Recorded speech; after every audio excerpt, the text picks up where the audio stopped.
really wants the best for our community and for the community across the street, which he's the commander of. So, Colonel, would you just come forward and tell us a little bit about yourself? And actually, first of all, I want to say thank you all very much for having me here this evening. Come on to my back.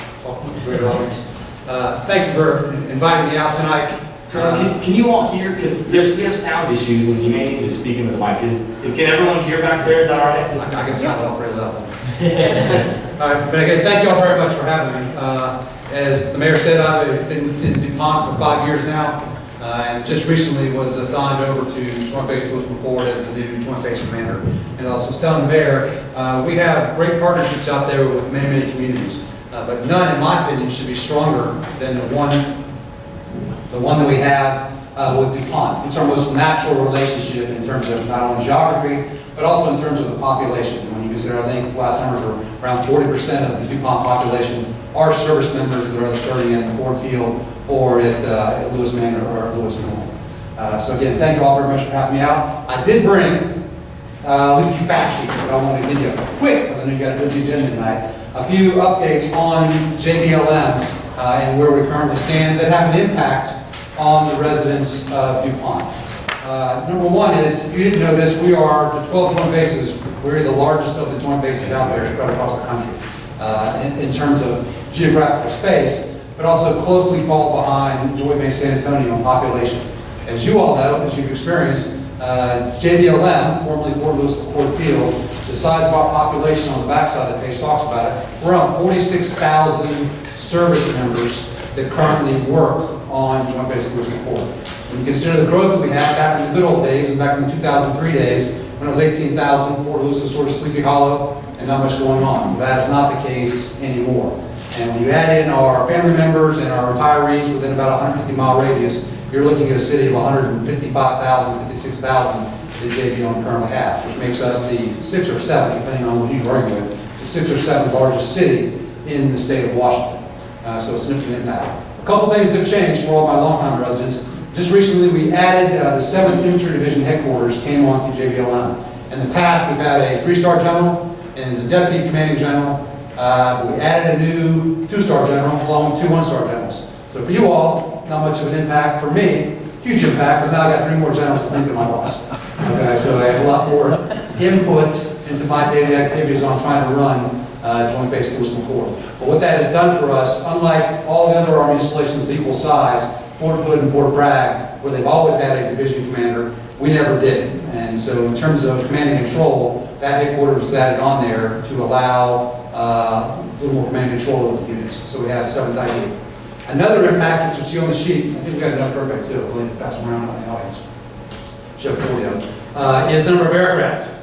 You may have heard and seen aircraft flying around. It has less of an impact here in DuPont, but your sister cities down in Lacey and Yelm and Roy are very, very much have received the impact of the increase in aircraft. You've got Councilman reports up here who can give you all the details on aircraft coming here. I blame him for being here. But the bottom line is a significant number in the 158 range that we now have. And what does that mean for you all? That means the number of aircraft flying over your homes and along routes has increased. And we're doing right now is sort of trying some mitigating factors to try to raise the altitudes up to do that. But you're going to hear and see a lot more helicopters flying around the area as a result of the station of the 16th Combat Aviation Brigade onto the installation. Also, a couple things on the back side or the front side you see, it's a lot of new faces on there. Not only did I join the team here in August, coming back to JBLM to War College, but my command sergeant Major Ron Johnson joined as well. And then my 2 Air Force counterparts, my Deputy Commander, Colonel Val Hasbury, and Chief B. Lewis, also are on the team. So we're a relatively new team, along with, as you all know, by now, the General Brown, who is now the new Corps Commander.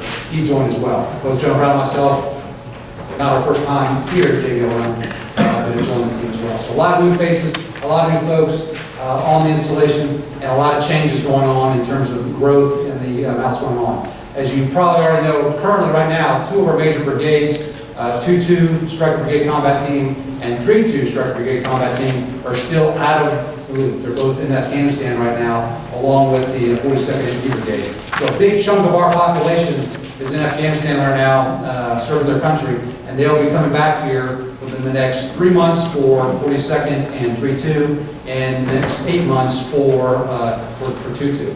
So we'll have a bigger, the population is going to increase, which obviously means more folks running around the city, hopefully spending a lot of money in the downtown area as we go through it all, but the increase will come back in there. We will lose 1 brigade. 4-2 will transition out with 3-2, and they will go to Afghanistan for a 9-month rotation. But after that, the current plan is that we'll have everyone back here.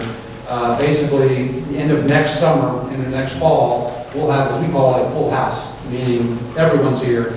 And the impacts that has on us in terms of training, but also the impacts it has on the local community in terms of traffic, and in terms of the economic impact. And that's the last thing I put on there. Every time when I hear, not so much from here, but I hear folks complaining about I-5, and my gosh, those JBLM guys that cause traffic on I-5, I say, A, if you're driven on a Sunday when no one's leaving JBLM and it's still crowded, and I say, B, look at the $6 billion economic impact that JBLM has on the local community as an argument. So, I don't want to take any more time. I do, again, appreciate very much the opportunity to come out and talk with you all. I am a neighbor, and I look forward to strengthening the relationship we already have with the city of DuPont and its residents. So thank you all very much. Thank you.